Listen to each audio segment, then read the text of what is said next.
August 1 तारखेपासून आपण forex trading सीरीजची सुरुवात केली होती आणि आज आहे आपला फॉरेक्स ट्रेडिंग सीरीजचा 10वा दिवस. आजच्या दिवशी मित्रांनो आपण 2 ट्रेड प्लॅन केले होते. पण 2 ट्रेड का प्लॅन केलेत हे आधी समजून घ्या. लॉस रिकव्हर करण्यासाठी प्लॅन केलेत का? तर अजिबात नाही. कारण पहिल्या ट्रेडमध्ये तुम्ही इकडे बघू शकता ₹2,500 आसपास आपण लॉस बुक केलाय. बट आपली डेलीची लॉस लिमिट आहे 4 ते ₹5,000. बट या ट्रेडमध्ये मी ₹2,500 लॉस बुक करूनच बाहेर पडलोय. त्याचं कारण इकडे चार्टवरती बघा. ओव्हरऑल मार्केटचा पूर्ण ट्रेंड जर तुम्ही बघितला, हा बिटकॉइनचा चार्ट आपण बघतोय.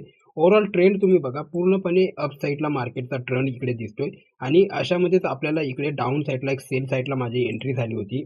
कारण की आपल्याला जेव्हा सेटअपवरती सिग्नल मिळतो ना, आपण लगेचच तिकडे एंट्री करतो. एंट्री झाल्यानंतर लगेचच आपल्या टेलिग्राम चॅनलवरती सुद्धा माझी एंट्री मी इकडे शेअर केली होती. त्यानंतर इथे बघू शकता सेम ट्रेडमध्ये आपला एसएल हिट झाला. इथे मी लगेचच तुम्हाला मेसेज शेअर केला, एसएल हिट झालाय.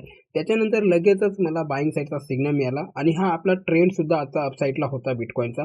त्याच्यामुळे मी हा सिग्नल अजिबात मिस केला नाही. मी लगेचच मार्केटमध्ये इकडे एंट्री केली आणि सेम सेटअप मी टेलिग्रामवरती सुद्धा शेअर केला होता. खाली तुम्ही इकडे जर थोडं स्क्रोल केलं तुम्हाला इकडे दिसेल. ओव्हरऑल ₹1,800च्या प्रॉफिटने आजचा आपण डे क्लोज केलाय आणि तो फायनल स्क्रीनशॉट सुद्धा आपण या टेलिग्रामवरती शेअर केलाय. फॉरेक्स ट्रेडिंग सीरीजचे आपले पुढचे व्हिडिओ जर तुम्हाला मिस करायचे नसतील तर मला नक्की फॉलो करा.